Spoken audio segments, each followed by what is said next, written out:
ભરૂચ જિલ્લામાં right to education act અંતર્ગત પ્રવેશ મેળવેલા 13 વિદ્યાર્થીઓએ ખોટા પુરાવા રજૂ કર્યા હોવાની વિગતો સામે આવતા તેમના પ્રવેશ રદ કરાયા છે।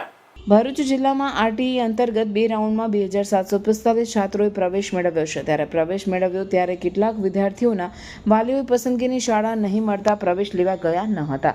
જિલ્લાની શાળામાં જે આરટીઈ અંતર્ગત પ્રવેશ લીધેલા વિદ્યાર્થીઓના પુરાવાની ખરાઈ કરવા માટે જિલ્લા પ્રાથમિક શિક્ષણ વિભાગે તપાસ હાથ ધરી હતી।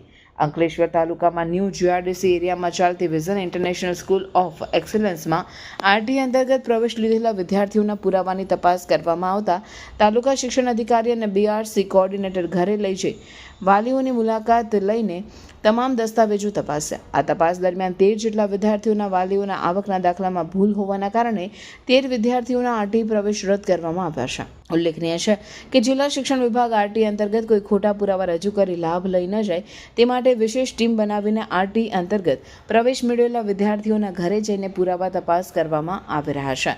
તેમજ આગામી દિવસોમાં પણ તે તપાસ ચાલુ રહેશે કે આરટીઈના 3જા રાઉન્ડમાં પ્રવેશ લેવાની છેલ્લી તારીખ 13મી જૂન હતી, તેથી કેટલાક વિદ્યાર્થીઓ પ્રવેશ લેવા માટે શાળાએ પહોંચ્યા હતા અને પ્રવેશ મેળવ્યો છે, ત્યારે કેટલાક વિદ્યાર્થીઓના વાલીઓએ પસંદગીની શાળા નહીં મળતા પ્રવેશ લેવા ગયા ન હતા।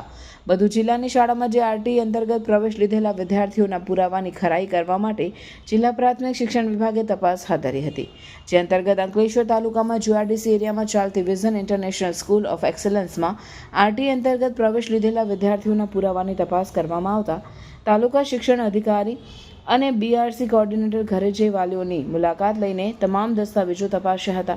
આ તપાસ દરમિયાન 13 જેટલા વિદ્યાર્થીઓના વાલીઓના આવકના દાખલામાં ભૂલ હોવાના કારણે 13 વિદ્યાર્થીઓના આરટીઈ પ્રવેશ રદ કરવામાં આવ્યા છે।